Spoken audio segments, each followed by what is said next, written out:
Cut the bull, ladies and gentlemen. America is going to have to cut the bull.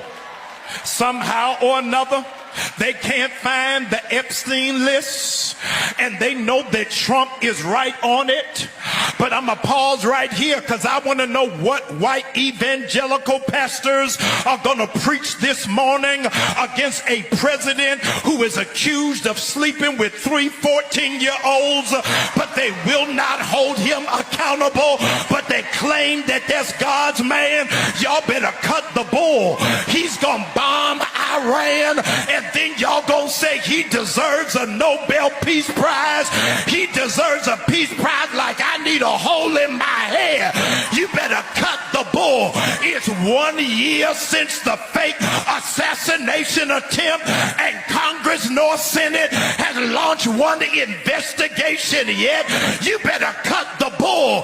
They're getting ready to hire ICE agents at $100,000 a year with a $40,000 signing bonus, but you won't pay teachers what they are worth. You better cut the bull. Pastor Jamal Bryant is making headway again. I want to preach today using as a subject, we ain't ever scared.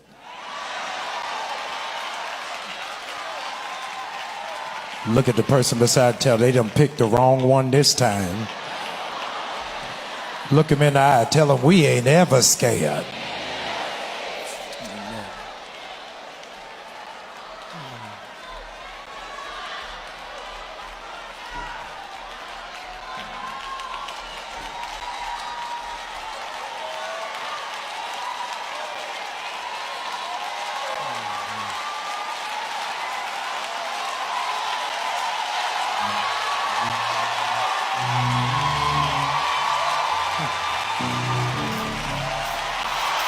And he is exactly what MAGA extremists despise. I really felt compelled because we are part of a church that is allergic to grace until they need it. I really wish the black church had as much grace as those who were in MAGA. They have modeled for us unconditional love for somebody with 36 felonies. Say you can still be president. We can have one flounder and you shouldn't preach. Jesus. You shouldn't be in ministry. And so people outside of the courthouse in New York say, I'm still voting for them. I still want them. And I've never seen the black church rally around somebody. We love Paul and hate Saul.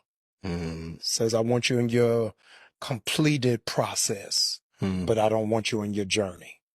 And when you come through the journey, we want you in witness protection. Don't talk about it. A man with conviction. I feel bad for the brown people who thought they were better than black people, who are now facing deportation. I feel bad for the white women who didn't realize they were the real DEI hires and were going to lose their job. I feel bad for Columbia and Emory and Johns Hopkins losing $300, $400, and $800 million, but HBCUs ain't never had that kind of money. I feel bad for the Tesla dealerships that got to close because they lost $900 billion since December because they forgot it ain't electricity, it's people that power this nation. I feel bad for them. A little bit. Until I remember the words of that black sister with cornrows. Until you do right by me, nothing you do is gonna work. I tried to feel bad. Something is mentally wrong with black people who can support this administration. Come on, I can't hear nobody. How do you have absence of self-love that you'll sell your whole people out just to get a paycheck? Is there one?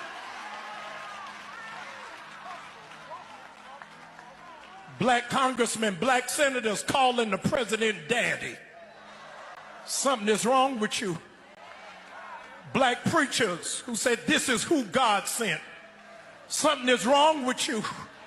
Black people on your job, are you telling me a tax cut is worth selling your people out? Is there one?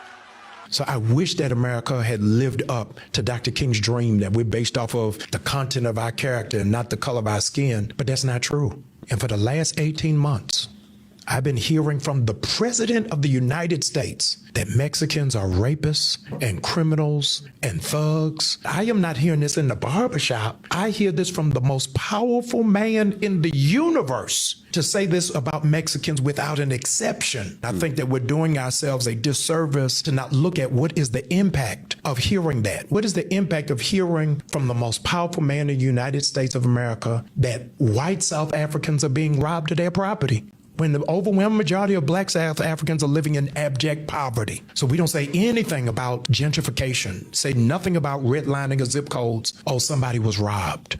And black people are now responsible for it. And we say that without really listening to understand that Elon Musk is from South Africa. So while we're doing a crunch on immigration, we get an invitation, all white South Africans come over because you're under imminent threat and under imminent danger.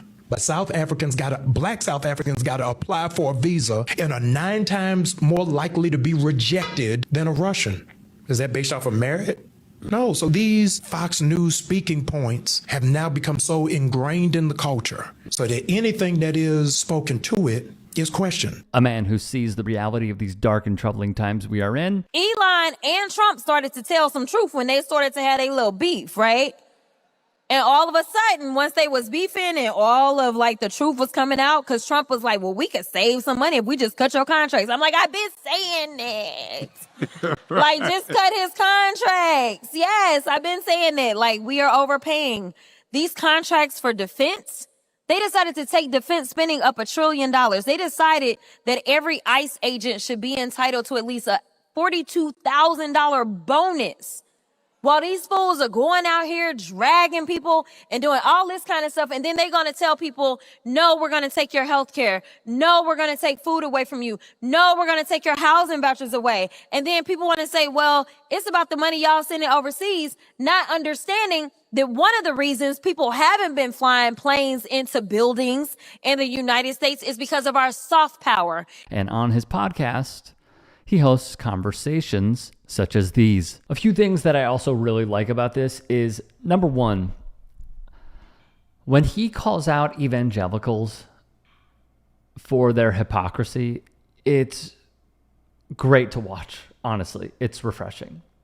Because the evangelical vote, as I discussed, as many of you know, with Kristen Kobas-Dumais, the author of Jesus and John Wayne, on my podcast, The Rick Strom Show, go check it out, that they fell in line a long time ago.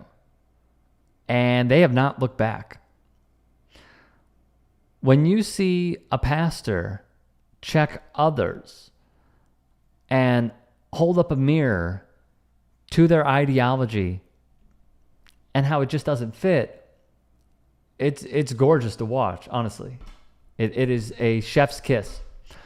The other is, I know that this dude gets so much hate.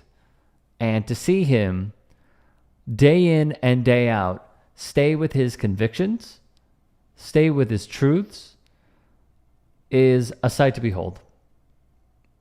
And the saddest part is that he is in the minority when it comes to religious leaders. Yes, the Pope has spoken out. In this country, the religious extremism, the Pastor Locks, the rich dude's name, the evangelical pastor.